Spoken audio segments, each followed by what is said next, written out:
Hey guys, tonight we're drifting into the dry heat of ancient Persia, a place where the sun doesn't rise so much as explode across the desert, where every step on a stone floor feels like tapping a skillet, and yet, somehow, people manage to chill their wine, without electricity, without freon, without even so much as an ice cube. You, brave sleeper, are about to spend a slow, drowsy day in the Achaemenid Empire around 500 BCE. It's hot, dry, and you probably won't survive this if you forgot your sandals. But don't worry, we've got ingenious desert engineering, passive cooling, and wind towers tall enough to tame the air itself. So, so, before you get comfortable, take a moment to the video and subscribe, but only if you genuinely enjoy what I do here. And if you're listening from a faraway land, drop your location and local time in the comments. It's always nice to know who else is dozing through history tonight. Now, dim the lights, maybe turn on a fan for that soft background hum, and let's ease into tonight's journey together. You stir before the sun even clears the horizon. The desert never really sleeps, but there's a strange hush just before the heat hits. Your eyes adjust slowly to the light filtering through woven shutters. Everything is the color of sand, including your blanket, your pillow, and your dreams. You sit up, rubbing sleep from your eyes, and the air is, well, not cool exactly, but not blistering yet. Your room is small and square with thick adobe walls the color of baked bread. A single, narrow slit of a window lets in the early light. You stretch and yawn, hearing the soft creak of wood overhead as the wind begins to stir. Just a whisper now, not yet strong enough to rattle the lattice panels. Somewhere outside, a goat sneezes. You didn't even know goats could sneeze, but they do, loudly and always when it's quiet. You rise slowly, your feet brushing against the floor, which is cool this early in the day thanks to clever building design. There are no glass panes, no thermostats, just geometry and mud doing the hard work. You step outside into a small courtyard shaded by date palms. A basin of water sits beneath the largest tree, and you splash a bit on your face. It's not icy, but it's not hot either. It's refreshing in the way a dream is when you're not sure if it's memory or invention. The palace compound around you is already stirring. Servants, guards, and sleepy courtiers move in a slow dance of sandals and sashes. Nobody hurries here. Hurrying leads to sweat, and sweat leads to discomfort. And discomfort is very un-Persian this early in the morning. You pass a boy polishing silver goblets under the supervision of a stern older man. His job is to ensure that the king's wine never touches anything that isn't perfectly clean. No pressure. Persia, especially under Darius Afern, is a place of grand ideas and small perfections. It's not just the empire that stretches from India to the Aegean, it's the style with which that empire is run. Everything is deliberate, from how far apart pillars are spaced to how water moves underground. And if someone's going to sip wine while the sun roasts the earth, you can bet they'll find a way to make it comfortable. As you walk toward the eastern wall, you feel the first real breath of the day's wind. It rises with the sun, curling around corners and brushing against your tunic. Somewhere high above, a tower catches that air and directs it downward. You can't see it yet, but you'll get there. You pause by the kitchens, where breakfast is already underway. A pot of lentils bubbles on a clay stove. Flatbreads steam under a linen cloth. A few bees hover lazily over a bowl of grapes, some of which will find their way into the wine amphorae stacked in the cellar. Grapes, like you, are surprisingly picky about temperature. A servant carries a tray past you, dates, almonds, and something that smells faintly like rosewater. He nods, half bowing without stopping. You nod back, now fully awake but still slightly dreamlike. The morning has that effect on you here. A soft flute begins to play somewhere beyond the wall. Not a performance, just someone practicing, perhaps hoping to charm the air into staying cool for a little longer. Historians still argue whether mornings in ancient Persia were truly this serene or whether modern retellings have smoothed out the grime. But grime or not, you feel clean at ease and ready to begin your very slow, very sleepy journey into the world of ancient Persian cooling. The day will get hotter, the shadows will shrink, but you have one mission: to find out how these ancient engineers, poets, and wine lovers built a world where chilled comfort existed long before anyone had heard the word refrigeration. For now, though, you simply sit on a stone bench beneath the overhang, listening to the wind begin its daily pilgrimage down through the palace towers. And as the light turns golden and warm, you realize something. It's going to be a very good, very slow day. You leave the courtyard just as the morning sun begins asserting itself. It stretches its golden fingers across the dusty flagstones, warming the earth beneath your sandals. A few early risers shuffle past, balancing bundles of herbs or clay pots on their shoulders, eyes half closed like sleepwalkers still negotiating with the day. The palace looms ahead, not in a threatening way, but like a giant sun-baked puzzle of mud brick and stone. It's not a single towering structure, but a series of connected spaces, each one carefully designed to manage light, shade, and airflow. Some walls are impossibly thick, like the building is trying to insulate itself from time. Others open to courtyards filled with trees whose names you don't know, but whose shade you immediately appreciate. You pass through a narrow passageway where sunlight is reduced to slits. The walls here are designed to catch just enough breeze to create movement, but not enough to let in heat. It feels like stepping into a giant earthen lung that inhales cool air and exhales sleepiness.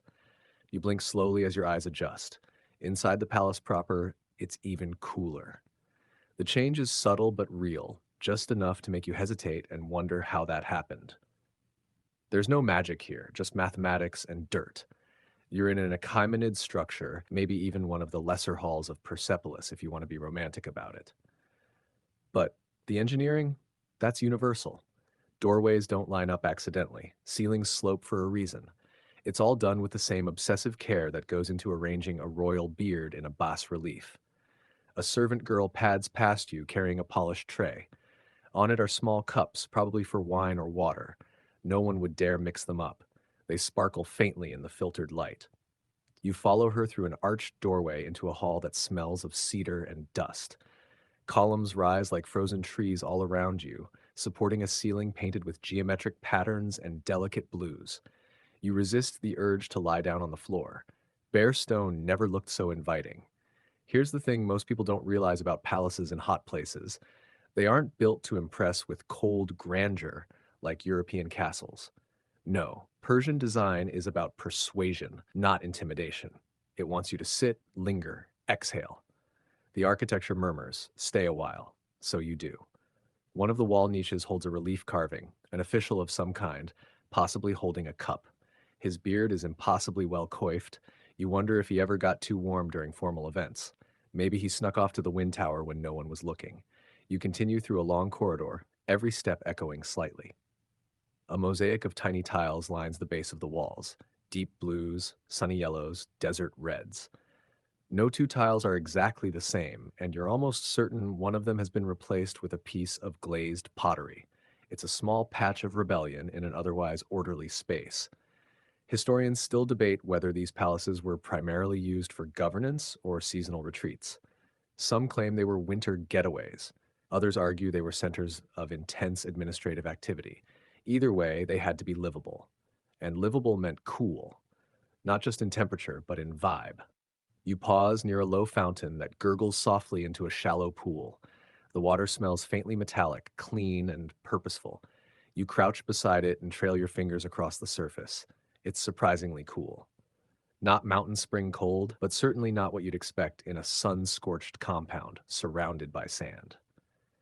You think about all the invisible systems working to make this moment possible.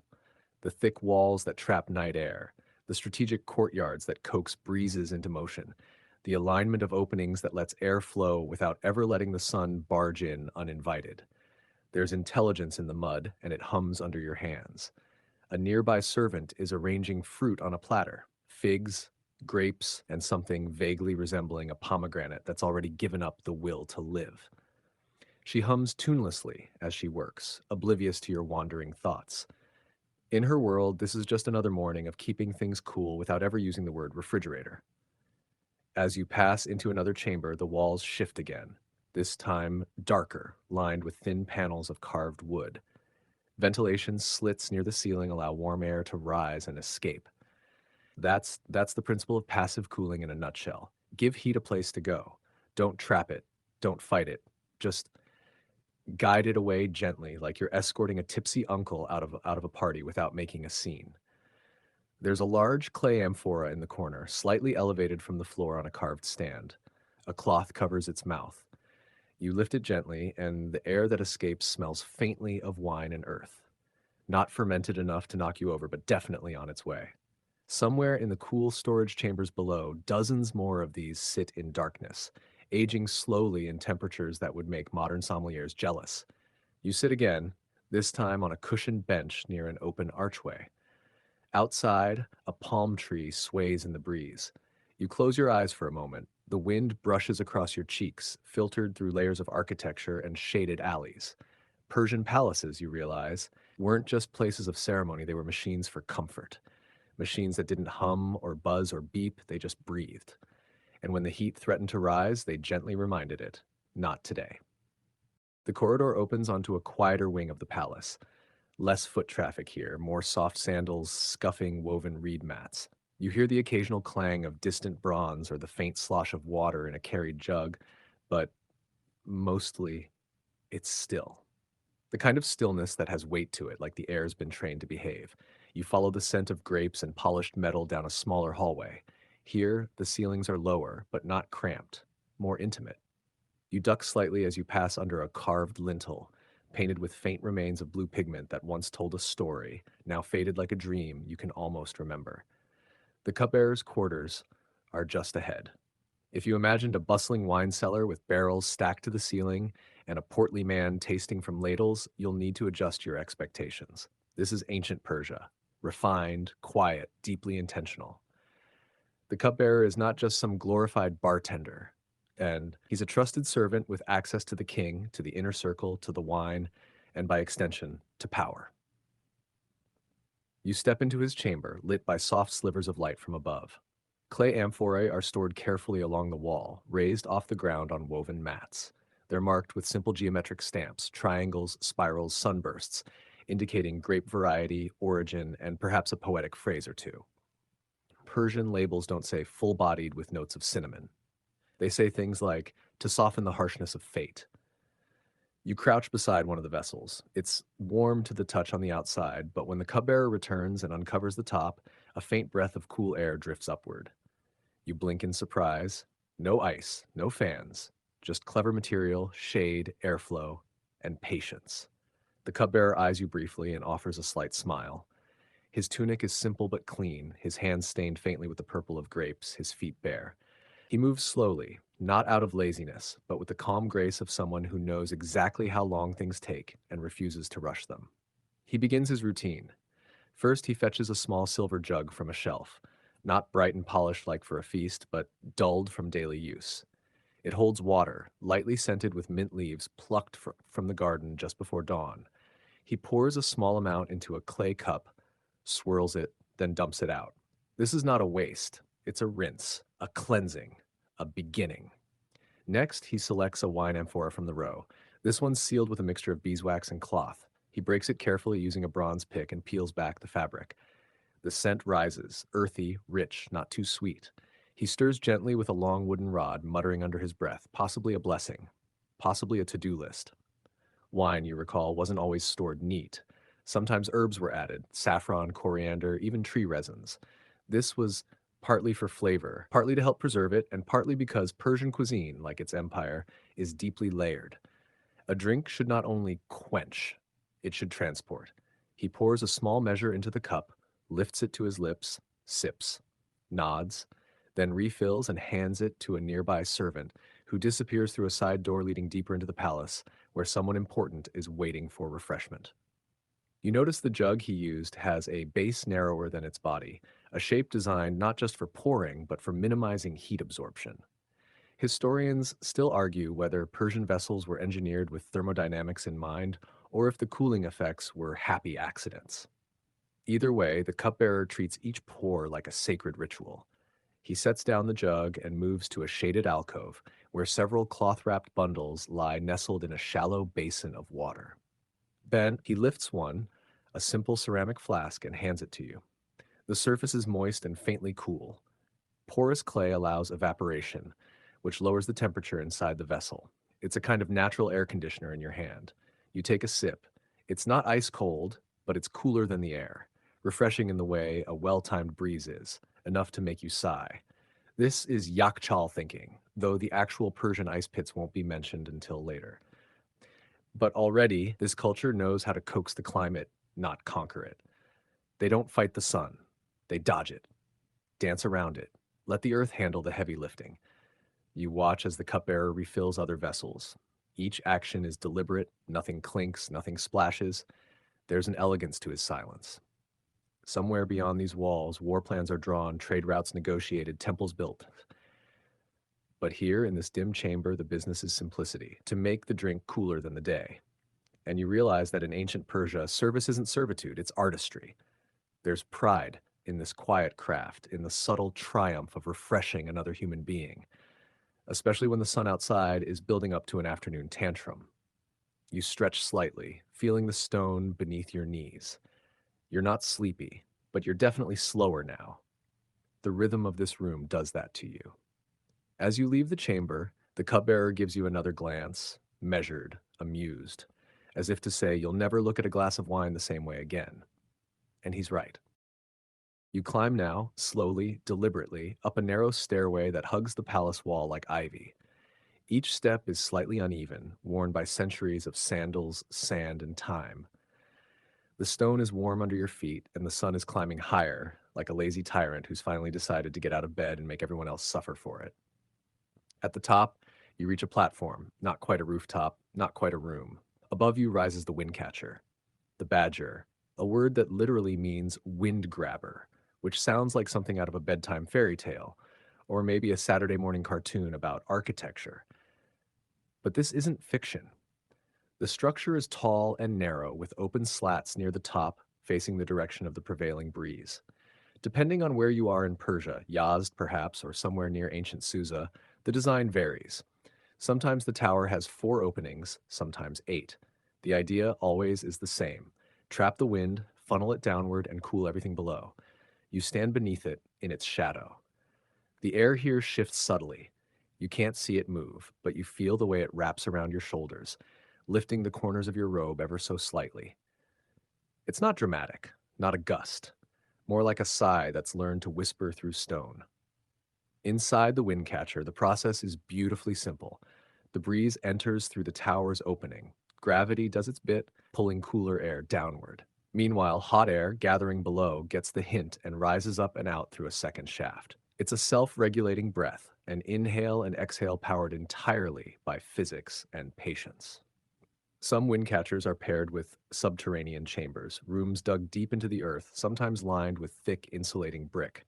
The coolest air collects here, swirling gently over amphorae or sleeping mats. In places where humidity is low, evaporative cooling adds another layer. Water is placed beneath the airstream, and as it evaporates, it chills the passing breeze even further. You step closer. The base of the tower opens into a small sitting room, modest, square, almost monastic in its simplicity. There are cushions along the wall, a few clay cups, a shallow bowl of pomegranate seeds slowly drying in the cool air. You sit, and you wait. The breeze touches your skin again, and this time you feel it more clearly. It's not a draft, not a chill, but a caress, a softness that seems to say, I know the sun is cruel today, but I'm here now. You lean your head back and stare up into the throat of the windcatcher. Light filters down in pale, fractured slivers. There's no sound, just the distant hum of air obeying its ancient orders. Historians still argue whether the earliest badgers date to the Achaemenids, or if they were a later invention perfected during the Islamic Golden Age. Some suggest earlier iterations may have been more primitive, just open shafts or shaded chimneys. Others believe the Persian genius for architecture would have nailed this centuries earlier. You don't care. You're not here for the debate. You're here for the breeze. A servant girl enters quietly, carrying a small bowl. It's filled with water and rose petals, and she places it in the center of the floor. The petals swirl slightly as the wind moves over them. She nods once, turns, and leaves. Nothing spoken. Just protocol. You imagine she's done this 100 times. And now, in the cool hush of this wind-fed room, you notice your breathing slowing, your spine easing. There's something deeply luxurious about feeling temperature change around you without touching a dial, like being cradled by the building itself. Above your head, the windcatcher continues its quiet labor. There are no moving parts, no gears, no fans, just air behaving well under supervision. You take another look at the petals. They've gathered in a little corner of the bowl now, creating a spiral like a galaxy in miniature. You wonder if someone once wrote poetry about this, how the wind catches even the most delicate of things and holds them tenderly. Some architects argue the wind catcher isn't just functional, it's expressive. It signals refinement, discipline, even power, because only someone secure, someone patient, builds a tower to trap the invisible. The breeze shifts slightly and a cool thread of air dances across your collarbone. You sigh. It's the kind of comfort that feels earned, not bought. You're not sure how long you sit there. 10 minutes? An hour? Time stretches out like shade on a courtyard. Eventually you rise. You take one last look up the tower. The light has changed. The angle sharper now. Noon is approaching, and the windcatcher's real work is just beginning. Soon, the hottest part of the day will arrive, and this space will become a haven, not just for servants and courtiers, but for overheated nobility, maybe even the king himself. As you step out, the breeze follows for a moment, then lets you go. You descend now, slowly retracing your steps down the narrow staircase, still warm from the rising sun. There's a rhythm to your movement, a soft scuff of sandals, a faint brush of cloth, the occasional hiss of a pebble displaced. The air shifts around you, warmer than before, but you carry with you a memory of the breeze, tucked into the folds of your robe like a small gift. The stairs take you past another passage, this one leading downward. A cool breath of air drifts upward from the shadows below. Without thinking, you follow it. The corridor becomes narrower, the light dimmer. Stone gives way to packed earth. A torch flickers gently in a wall sconce, though it's hardly needed. The coolness tells you you're heading somewhere important, somewhere that doesn't need the sun to feel alive. Welcome to the Connaught Chamber. You've heard murmurs about these underground water channels, arteries beneath the empire, carrying precious liquid through desert soil. But seeing one up close is another matter. You step into a small vaulted chamber, and there it is, a narrow stone-lined channel no wider than your arm, flowing with impossibly clear water. The air here is cool, crisp, and damp, the kind of place where you suddenly understand how powerful water really is. It doesn't roar. It doesn't rush. It hums, quietly, persistently, like a lullaby written in geology. A servant appears from another passage. She wears a simple linen robe, damp at the hem. She carries a clay jar filled from the channel and places it beside a row of amphora lined up like soldiers. Each amphora sits in a shallow depression carved into the floor, surrounded by sand. The water slowly seeps into the sand, evaporates, and cools the air around the vessels. You crouch beside one, and your hand brushes its side. Cool. Not cold, but noticeably cooler than your own skin. That's the magic of this place. Evaporative cooling isn't complicated. It's what your body does when you sweat. It's what clay does when it breathes. And here, paired with air from the wind catchers above, it becomes something greater than the sum of its parts. A natural refrigeration system that's been quietly working for centuries. Some modern engineers still debate how efficient the system truly was. Could it really keep things 10 degrees cooler? 15? Maybe more? Were there specific construction methods lost to time? Or have we simply underestimated the cleverness of people who really didn't want to drink hot wine? You trail your fingers along the water again. There's a gentle current, and it carries a few pale flower petals dropped from somewhere upstream, perhaps from a ceremonial fountain. They drift past like tiny boats on a secret voyage. You imagine the labor involved in maintaining these tunnels, digging them by hand, reinforcing them with brick, clearing out silt and debris year after year, and all of this, all of it, so a king could enjoy his wine slightly cooler than the weather outside. There's something oddly comforting in that. You follow the servant as she moves deeper into the chamber, now entering a larger vaulted room, a kind of subterranean cellar. The walls are thick and curve overhead like the inside of a clay jar. It's quiet here. The sounds of the palace fade above you. The temperature drops further. You feel it in your arms, your neck, the way your breath exhales just a touch more visibly. This is where the wine rests. Rows of amphorae line the walls, tilted slightly forward. Some are sealed with cloth, others with wax. A few bear inscriptions, dates, names, symbols. One even has a tiny painted scene, A man reclining on a rug, cup raised, a palm tree beside him swaying in some imagined breeze. You smile. Even ancient jars knew how to set the mood. The servant begins transferring water again, pouring it carefully around the vessels, not directly on them, just enough to keep the sand moist. She works quietly, almost meditatively. You wonder if this is the most peaceful job in the palace. You sit on a stone bench. The room hums around you, not with machines, but with stillness. A living, breathing stillness. You close your eyes for a moment, and in the absence of heat, of hurry, of sound, you feel your own pulse slow. It's easy to romanticize things like this, to see ancient ingenuity and call it mystical, but there's no mysticism here. Just earth, water, and air in delicate conversation. A system that doesn't force the elements, but coaxes them, gently, patiently, like a lullaby sung to the desert itself. You open your eyes and notice a small copper bell hanging from the ceiling near the entrance. A gust of air stirs it, and it tinks softly. A gentle reminder that even below the earth, the wind still finds its way in. Some say these cooling chambers were sacred in their own right, places of ritual, even prayer. Others dismiss that as poetic nonsense. But you feel it. Right now, in this cool humming silence with the scent of clay and water in the air, you feel it. And you understand something. The people who built this didn't just want to chill wine. They wanted to create a moment, a pause in the relentless heat, a soft place to breathe, a space where refreshment wasn't just physical, it was emotional, spiritual even. You exhale, and the walls seem to echo you gently. You emerge slowly from the Qanat chamber, blinking as the sun reasserts its presence.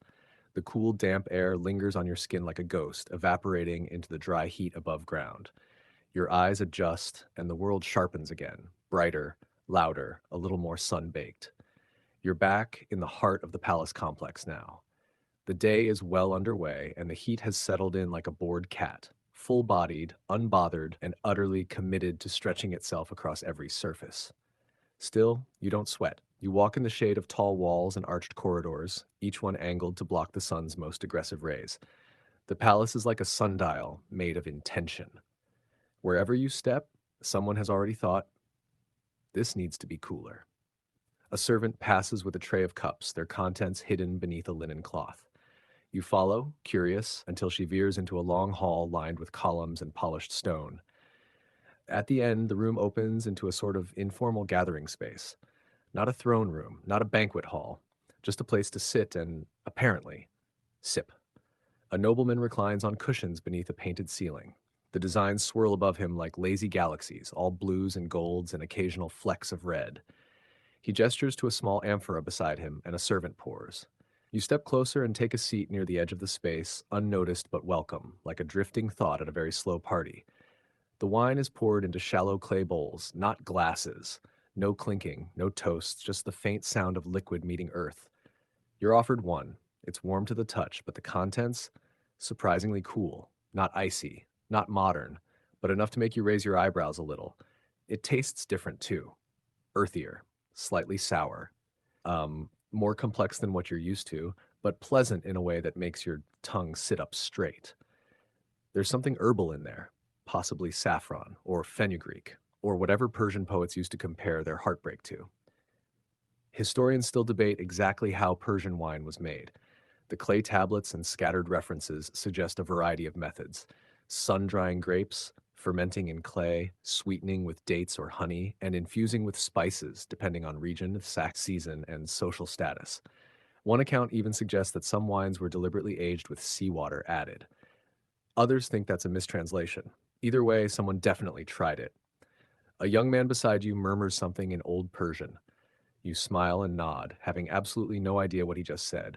He laughs softly, gestures to your cup, then makes a dreamy face and leans back. You get the idea. Good wine. Better when you're not melting. You sink deeper into your cushion.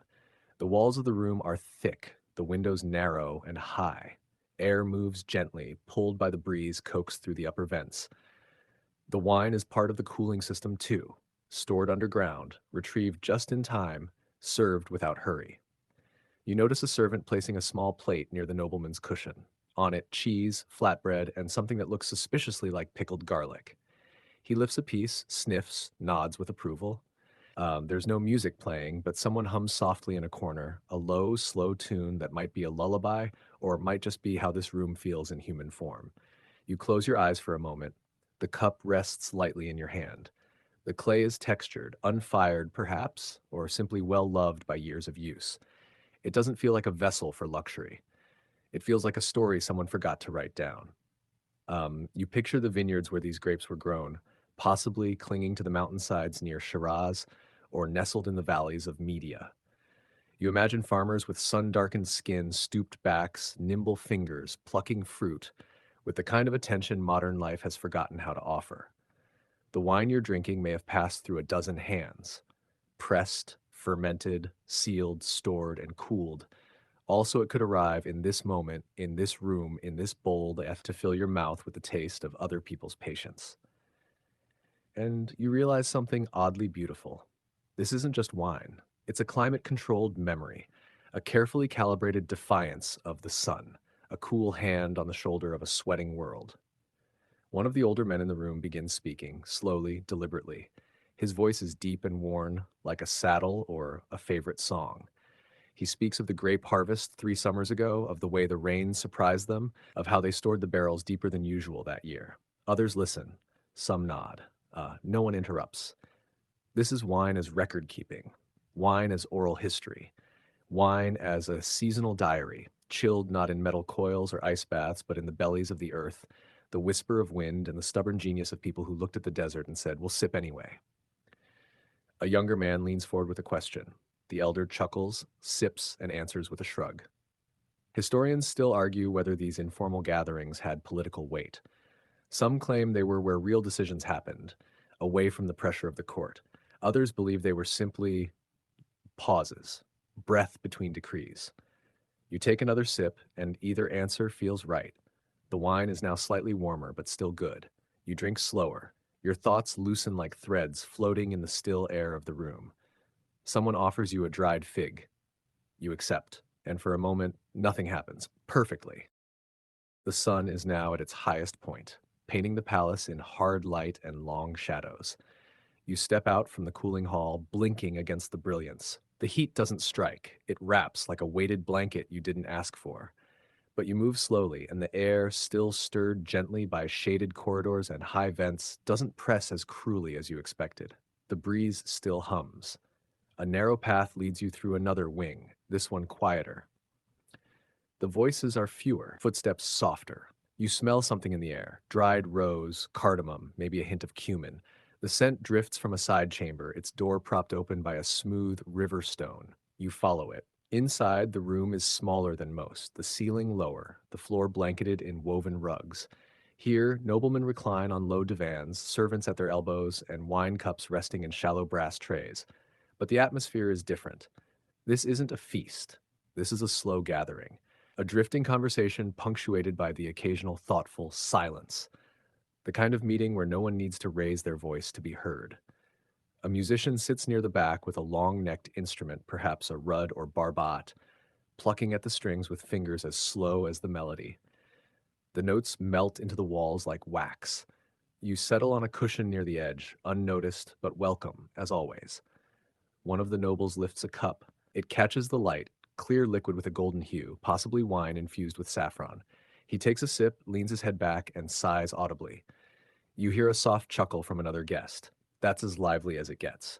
A servant passes by, offering you a small bowl of chilled rosewater. You cup it in both hands and sip. It's subtly sweet, cool enough to make you blink. Not cold, not biting, just gentle. The kind of coolness that sneaks into your bones and makes itself at home. This is the real heart of the Persian wine experience. Not drunken revelry, not rowdy feasts, but ritual, pacing, conversation stretched out like a silken thread, a performance not of noise but of restraint.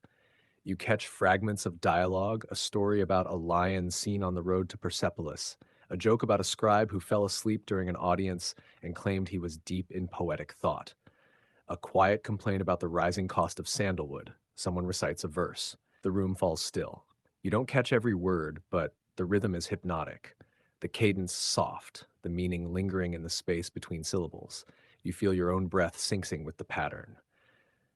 Historians still argue whether Persian drinking customs were based more on Zoroastrian codes or imported traditions from older Mesopotamian courts.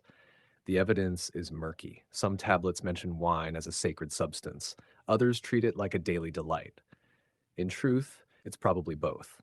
Like most things here, the wine itself is secondary. What matters is the atmosphere it creates. Slower heartbeats, longer sentences, the permission to exhale. That's the real cooling mechanism, not the clay jars, not the wind towers. But this, the conscious pause, the collective softness. You glance around, every guest is in a state of near recline, eyes half lidded, faces uncreased. It's hard to tell who's dozing and who's simply deep in thought. You lean back too. The cushions shift beneath you like dunes. Someone hands you a small dish of chilled quince preserves. You dip a finger in, taste, and let the sweetness sit on your tongue. Outside, the sun roars, but in here, the only thing moving quickly is time itself, and even it seems reluctant. A door opens near the back. Another servant enters with a fresh amphora beaded with condensation. Everyone watches as he sets it in the center of the room. There's a quiet reverence to it, like someone just placed an icon on an altar. He breaks the wax seal with a carved stick and a soft hiss escapes, faint like a breath through silk. He pours into the nearest bowl and the room exhales in unison. This is wine as ceremony, wine as reassurance, wine as weather control. And you realize how deeply cultural this all is. The way comfort is engineered here isn't by conquering the elements, but by inviting them in, by asking politely, then making space. No icy plunges, no fans cranked to 11, just cooled vessels, thick walls, and human beings choosing to slow down together. One of the nobles speaks now, an older man with a beard like a scroll. He gestures toward the amphora and says something that makes everyone chuckle. You don't catch the words, but the tone says it all. This one aged well, unlike my last marriage. Even the musician smiles. The air in the room stirs again, likely pulled from vents connected to the windcatcher above. A fresh wave of that soft, high breeze passes through, lifting the edge of a curtain and tugging gently at your sleeves. You sip again. The cup now feels familiar in your hand, like something you've always known. You close your eyes, and for a moment, just a moment, you feel like you could stay in this room forever, breathing with its rhythm, aging slowly like the amphorae behind the wall. You leave the sitting room in a haze, lightheaded, but not from wine, from the stillness, from the slow rhythm of other people breathing in synchrony. The air outside feels warmer now, but you've grown used to navigating it like the Persians do, slowly in shade, with intention. A long arcade stretches ahead, its ceiling low and arched. The tiles beneath your feet are smooth and cool despite the heat beyond. Someone thought about that. Someone knew your feet would need kindness at noon. The corridor leads you into a quieter part of the palace complex, a place where domestic activity simmers beneath the surface. No fanfare, no procession, just the everyday movement of cooks, laundresses, and storehouse keepers. And here, tucked between storerooms and shaded verandas, is a marvel you wouldn't have expected: an ice pit, or more precisely, a yakhchāl. You've heard the term whispered in palace kitchens, half curiosity, half reverence. The word itself means ice pit, but that's like calling the Grand Canyon a big ditch. What lies ahead is one of ancient Persia's most quietly astonishing feats of engineering. The structure is dome-shaped and massive, built of a mud-straw mixture with insulating qualities that rival modern materials. The walls are thick, very thick, often more than 2 meters deep at the base. They shield the interior from heat with stubborn devotion. The entrance is narrow, almost secretive, as though the building is reluctant to share its miracle too easily. You step through and the temperature drops immediately. Not just cooler, chilled, like stepping into a clay-walled sigh. You stand in the shadow of the dome and peer down into its depths. A steep ramp spirals gently into darkness. You descend slowly, each step drawing you closer to what should not be possible in this climate. The chamber below is vast and dim. Light filters in from narrow slits high in the dome. In the center lies a shallow pool, dry now, but shaped perfectly to hold ice. Along the walls, you see the stacked remains of what once was: cloth wrappings, straw, even bits of broken ceramic used to help insulate. How did they do it? You recall the method whispered by scribes and engineers. In winter, shallow pools outside the yakhchāl would be filled with water at night. The cold desert air, mercilessly frigid once the sun slipped away, would freeze the surface by dawn. Slabs of ice were then gathered and stored down here, layer upon layer, separated by straw or sawdust, like the world's quietest lasagna. Even in the heat of summer, that ice would last weeks, sometimes months. And the purpose? Not just for wine, though you suspect that was the favorite excuse. Ice had ceremonial value, medicinal use, prestige. To hand a guest a chilled cup in the heart of August was a gesture that said, "We are not ruled by weather." Historians still argue how widespread yakhchāls truly were. Some insist they were rare, luxuries for the elite. Others believe they were more common, regional adaptations passed down through generations. The evidence is fragmentary, but the engineering, unmistakable. A servant descends into the chamber beside you, carrying a small ceramic jug in both hands. She crouches at the base of the slope and fills it with water from a small cistern that hugs the ice basin's edge. The jug steams slightly from the temperature difference. She ties a cloth around its mouth and begins the slow climb back upward. You follow, trailing behind as the light grows stronger with each step. Outside, a breeze has picked up. The air, while dry, feels gentler now. You know why. It's been pulled and filtered through stone, guided by ancient geometry toward comfort. Even nature here is asked politely to behave. The jug of water is placed inside a shaded cabinet near the gathering room, along with several others, each one marked perhaps by the cupbearer with simple geometric notations, enough to indicate which jug is for whom and how recently it was cooled. You sit for a moment under a colonnade and sip from a small bowl, freshly filled. The water is cool, startlingly so. It makes your gums tingle a little, your breath catch slightly, a quiet gasp in your chest, and again, you think, this isn't a trick. It's not magic. It's the result of thousands of quiet decisions made by people who understood wind and sun and water better than most meteorologists today. The yakhchāl is behind you now, almost hidden, as if deliberately modest. It doesn't need attention. It just needs the night and time and the memory of cold. You imagine the workers who harvested that ice under the stars, their hands red with frost, the world around them silent, but for the cracking sound of frozen water lifting from stone. They weren't scientists, not in the way we use the word, but they knew what mattered. And you think, of all the things humans have built to tame the elements, this is perhaps the kindest. You rise again, brushing a thin layer of dust from your robes, and walk toward the outer edge of the palace grounds. The wind has picked up, high and dry and faintly perfumed with sagebrush. You follow it, not as a chase, but as a conversation, like the wind is beckoning you somewhere quieter. You come to the garden. At first glance, it might seem modest. A few rows of trees, a low stone basin, tiled walkways inlaid with turquoise and ivory fragments. But the longer you stand there, the more you realize this space is not decorative. It's deliberate. This is a chaharbag, a quadrilateral Persian garden, divided by water channels into 4 equal parts, meant to mirror paradise. And paradise, it seems, includes shade and water. And, of course, cold wine. You walk beneath a trellis where vines coil thickly, their leaves whispering above your head. Grapes hang in clustered pearls, some shriveled from the sun, others fat and nearly bursting. A gardener nearby hums under his breath, pruning quietly. He nods at you, then points to a small alcove near the base of the garden wall. You crouch to look. It's a tiny storage niche, just wide enough for 1 or 2 clay jars. The back wall of the alcove is lined with smooth stone, and a narrow channel runs past it, fed by one of the water rills that cut through the garden like veins. The air here is cooler, not much, but enough that if you left a jug here for a while, it would be ready for a mid-afternoon sip. You feel your lips curve into a smile. Every corner of this world has been arranged with care. Every curve of the building, every bend in the garden's geometry exists to calm, to slow, to cool. You sit beneath one of the fruit trees, perhaps an apricot, perhaps pomegranate, hard to tell without the fruit, and run your fingers along the tiled edge of a shallow fountain. The water gurgles gently, passing over worn stone. You dip your hand in. It's not ice cold, but it's not warm either. It's enough. Always enough. The gardener joins you after a time, placing a small dish beside you with dates, walnuts, and a curl of dried melon. He sits without speaking, chewing slowly, contentedly.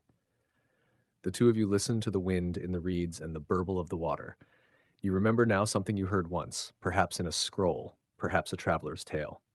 That Persian gardens were designed not just as places of leisure, but of reflection, the quadrants representing the elements, the water symbolizing the river of life. But also, in a simpler sense, these gardens were air conditioners, functional paradises. You trace the path of the water channel with your eyes. It disappears beneath a carved stone slab, likely feeding another part of the palace, or perhaps a private bath. Some scholars still debate whether these channels were purely irrigation or doubled as architectural airways. Others shrug and say, why not both?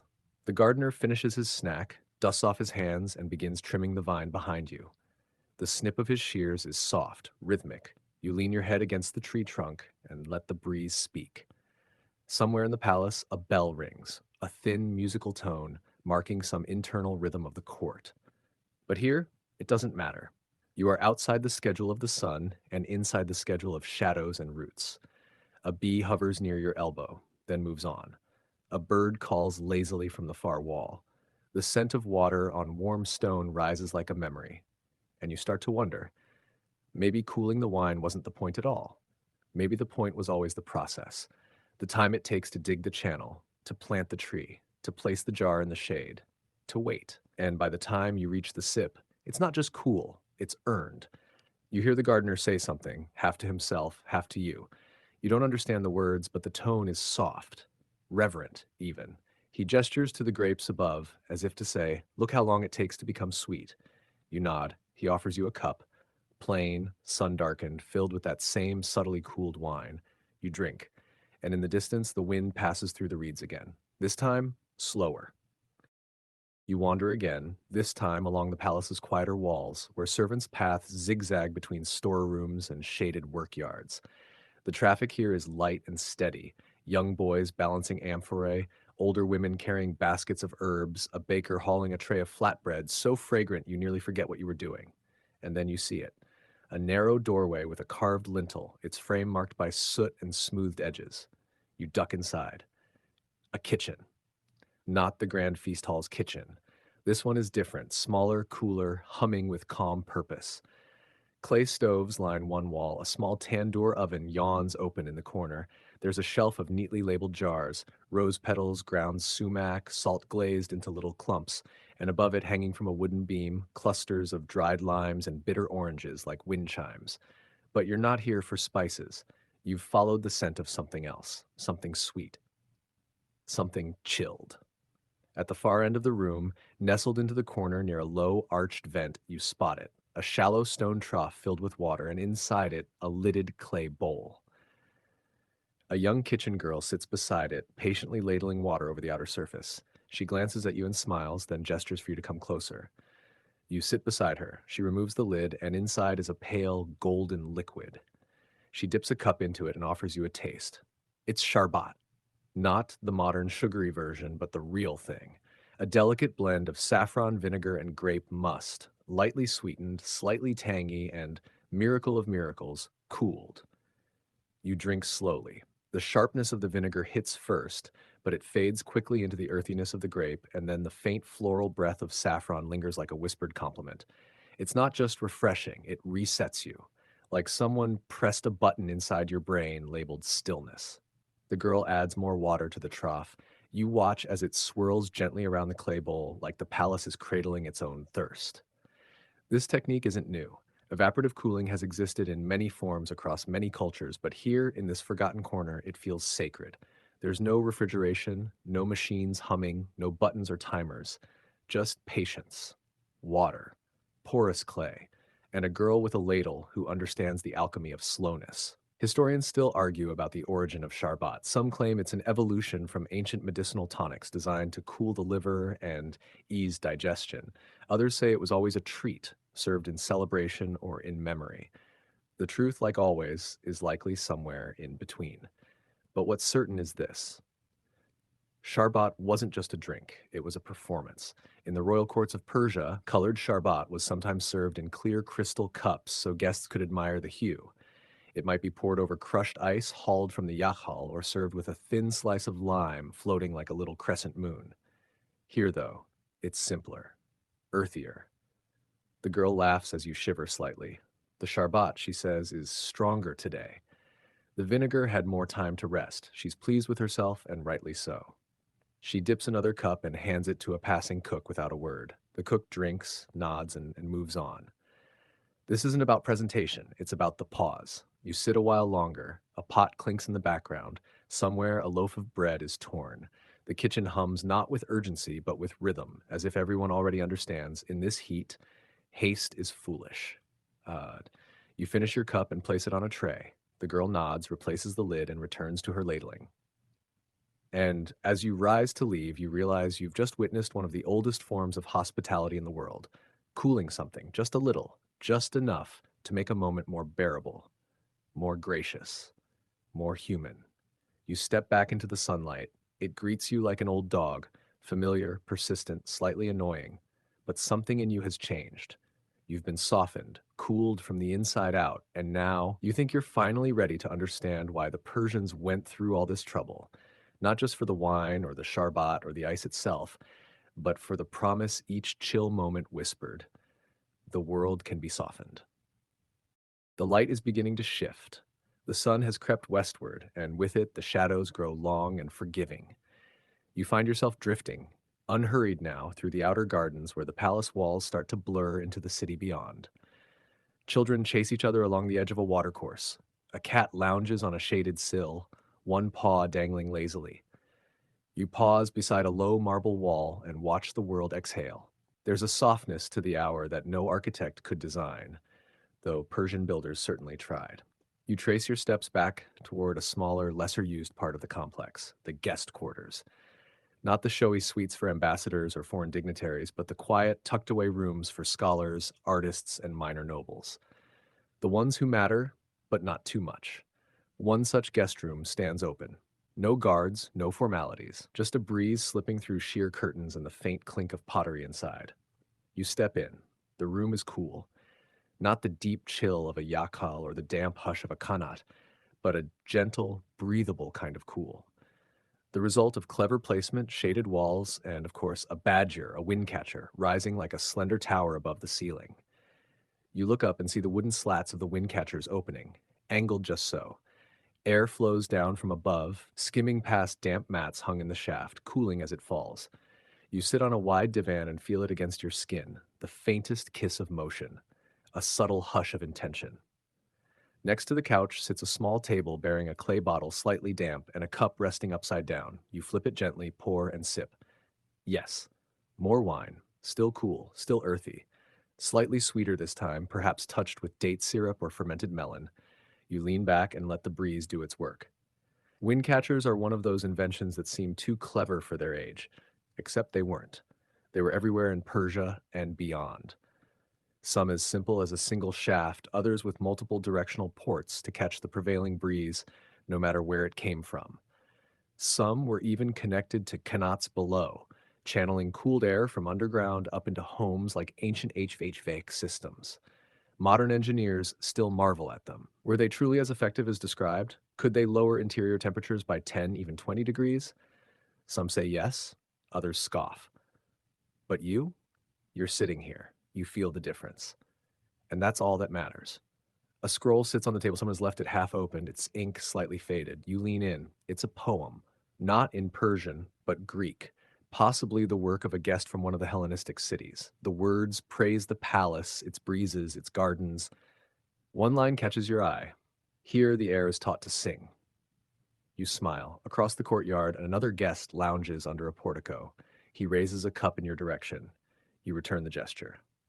No words, just mutual acknowledgement of shared stillness. And isn't that the strange thing? You came here thinking the story was about the wine, and in a way it is. But more than that, it's about the stage built to serve the wine. The wind catchers, the ice pits, the clay jars, the precise placement of every stone and stair, all of it working together so that when you take a sip, the moment slows down.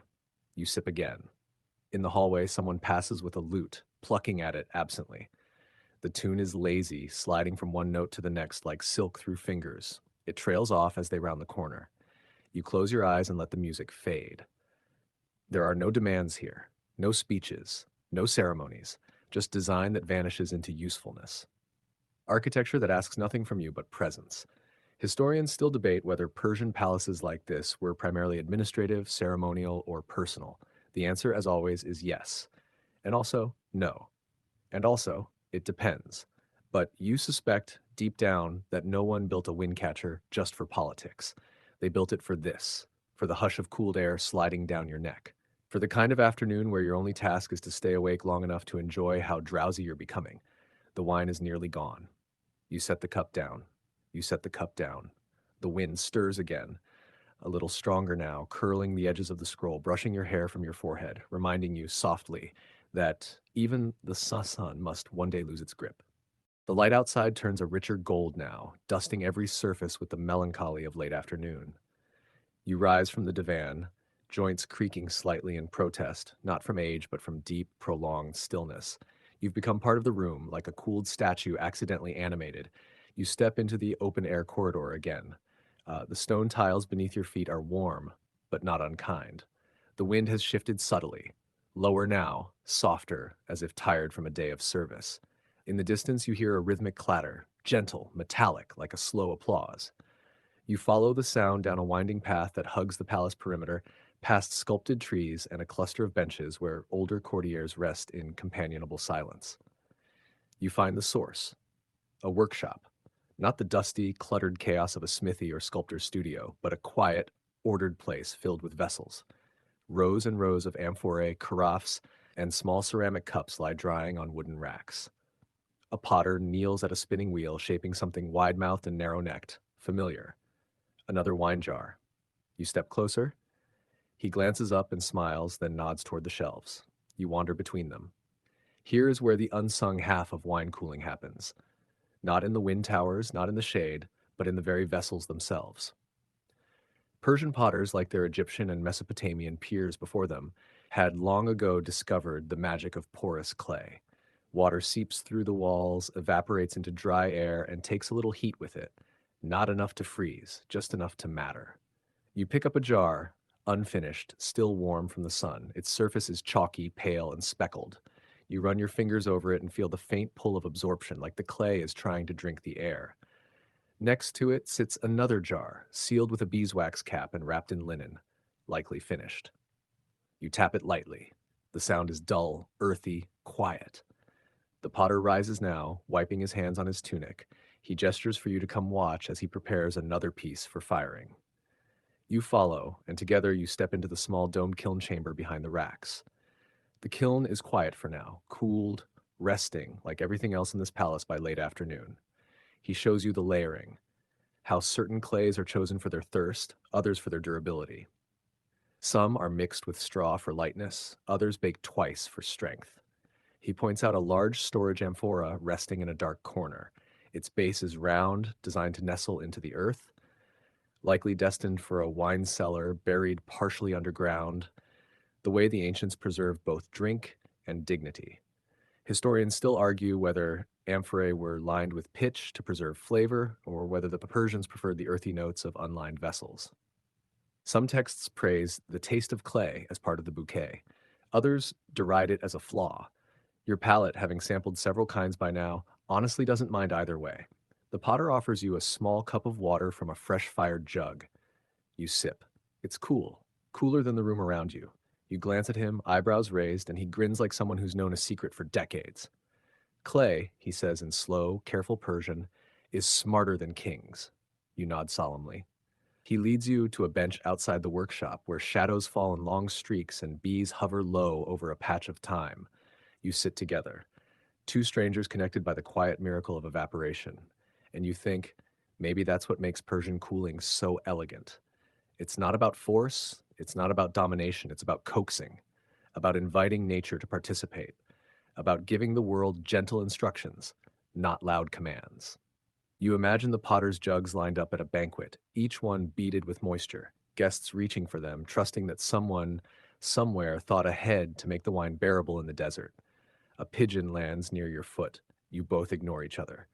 Somewhere back toward the palace, a drum beats once, then again. Evening prayers will begin soon.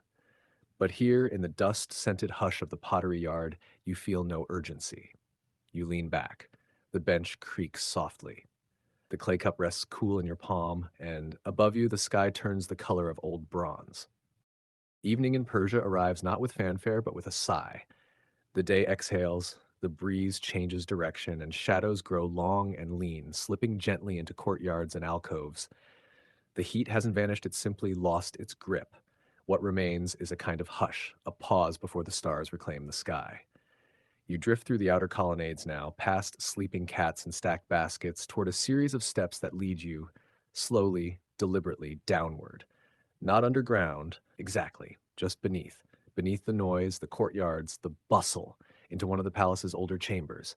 You sense its age in the smoothness of the walls, the way the corners soften into shadow. A door stands ajar. You enter. The chamber is round, domed, thick-walled, and low-lit.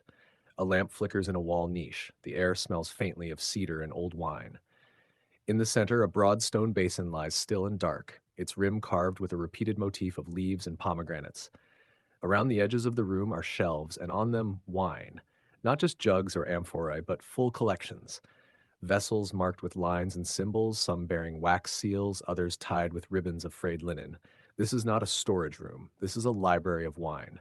You step closer to the shelves. A scroll lies open on a low table nearby.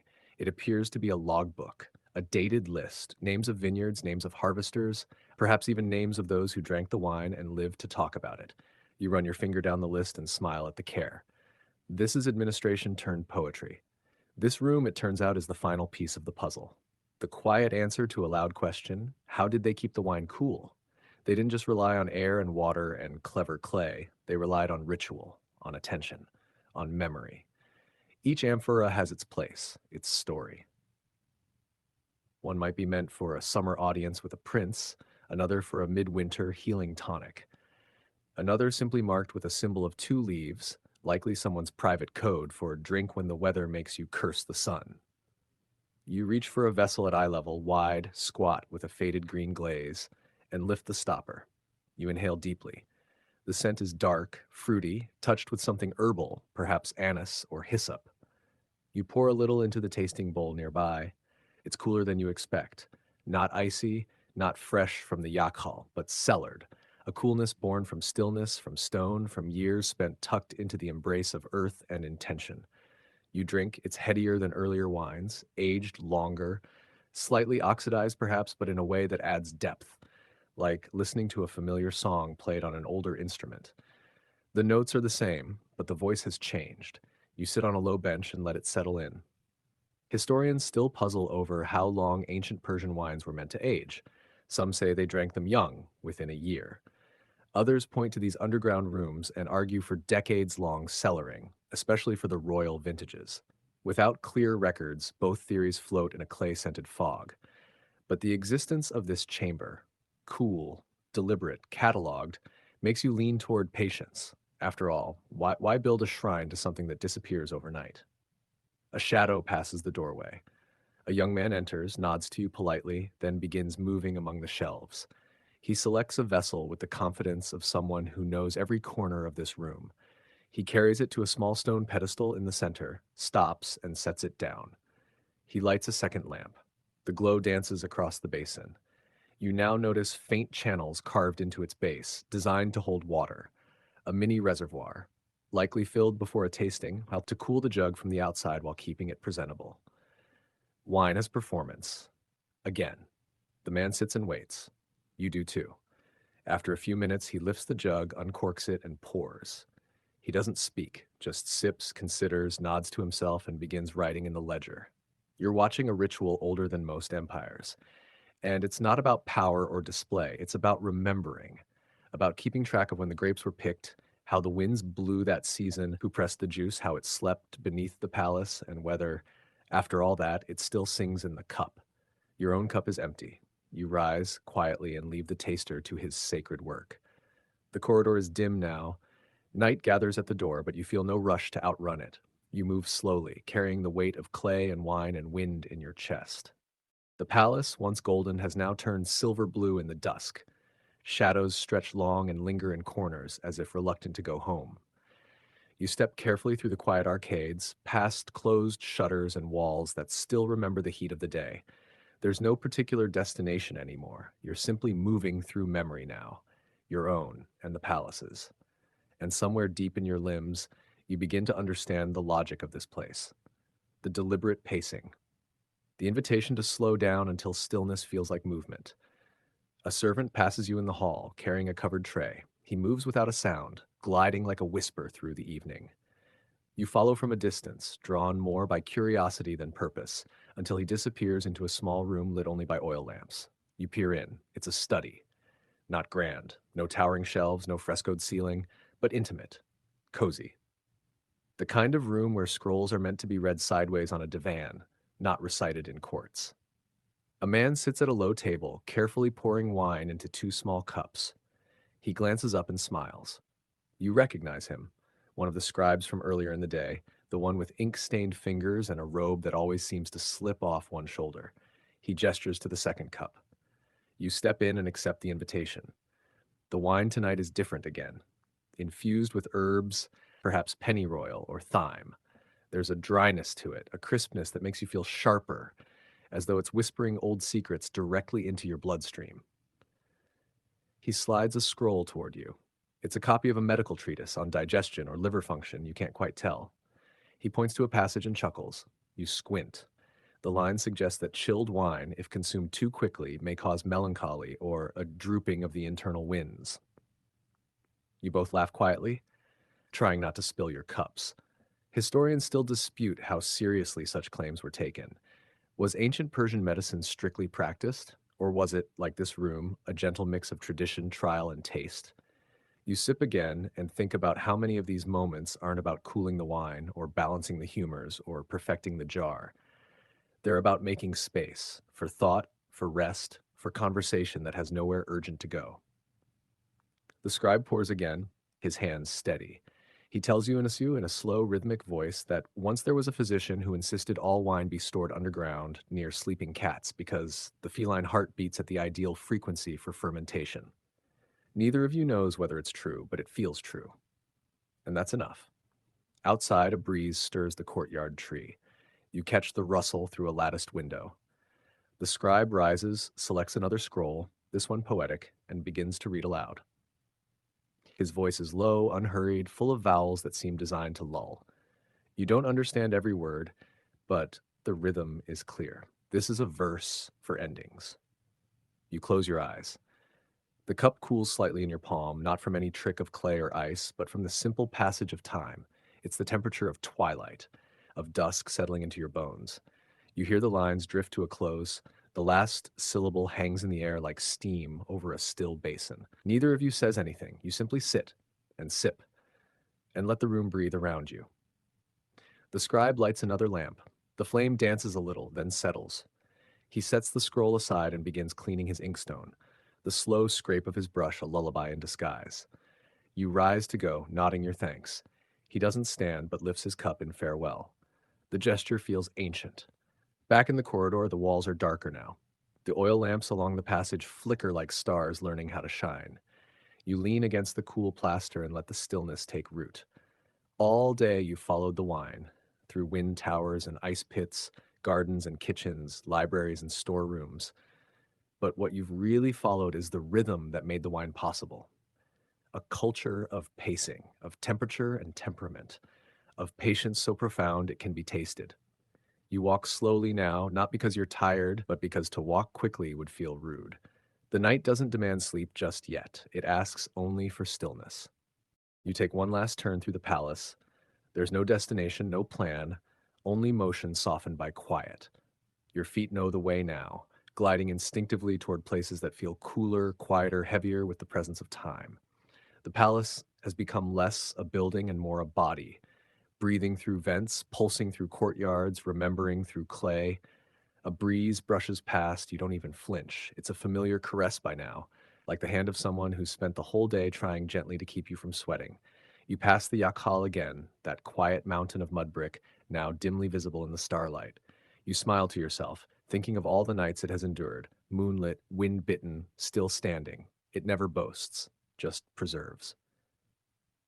You trace your steps toward a final courtyard. This one is different, circular, quiet, almost too quiet. In the center sits a low marble pool, motionless. Its surface mirrors the stars perfectly, making it feel less like water and more like a hole in the world. Around it, the floor is laid with polished stone in pale blue and onyx, like someone tried to design coolness itself into the ground. A servant sits cross-legged by the water, humming a lullaby you don't know. She dips a cloth into the pool, wrings it gently, then lays it across her own neck. You catch her eye. She smiles. She beckons. You join her, silently. She hands you another damp cloth, and together you sit, shoulders barely touching, breathing as slowly as the wind. You wipe your brow. The cloth is cold, startlingly so. Not ice cold, not theatrical, just a sudden mercy. You lean forward and touch the water with your fingertips. It's as still as glass. Somewhere below, a pipe connects it to a canat, hidden, flowing, silent.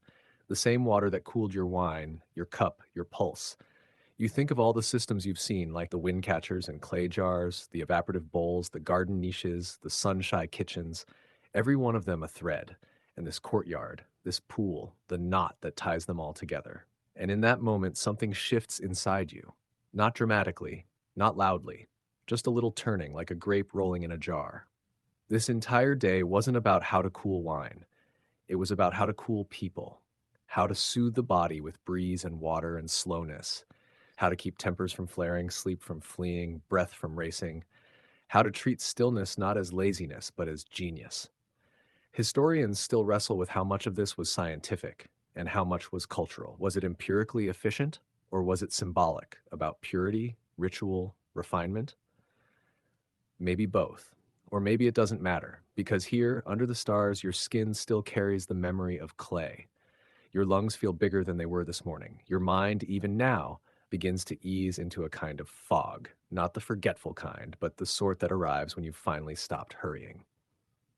The servant finishes her lullaby. She wrings out the cloth one last time, sets it neatly on the stone edge of the pool, and walks away. You sit a little longer. The stars shimmer in the still water. The stone beneath you breathes out its night-cool reserve. And the last thing you taste before sleep comes to find you is not the wine, but the air. The palace fades now. Not all at once, no sudden vanishing, no doors slamming shut, but gently, the way shadows slip off walls at sunrise. You can still feel the echo of footsteps along tiled corridors, the sigh of wind through latticework, the soft drip of water into stone basins. But it's quieter now. You let your breathing settle, in, out, like the qanat below, slow, steady, unseen. With every breath, the memory of the day cools your chest. Not cold, never cold, just softer, lighter. You remember the taste of clay-filtered water, the hum of a potter's wheel, the hush of two strangers drinking in the same small room, saying nothing. The world outside might still be hot, loud, impatient. But here, in the folds of this imagined place, the wind has been caught. The sun has been told to wait. And you've earned your place among still stones and slow wine. Let the night deepen. Let the stars above turn over you like sleeping cats. Let the earth hold you, not tightly, but like a jug holding cool water, cradled, protected, perfectly enough. Nothing more is needed now. Close your eyes. Let the breeze take you. Sweet dreams.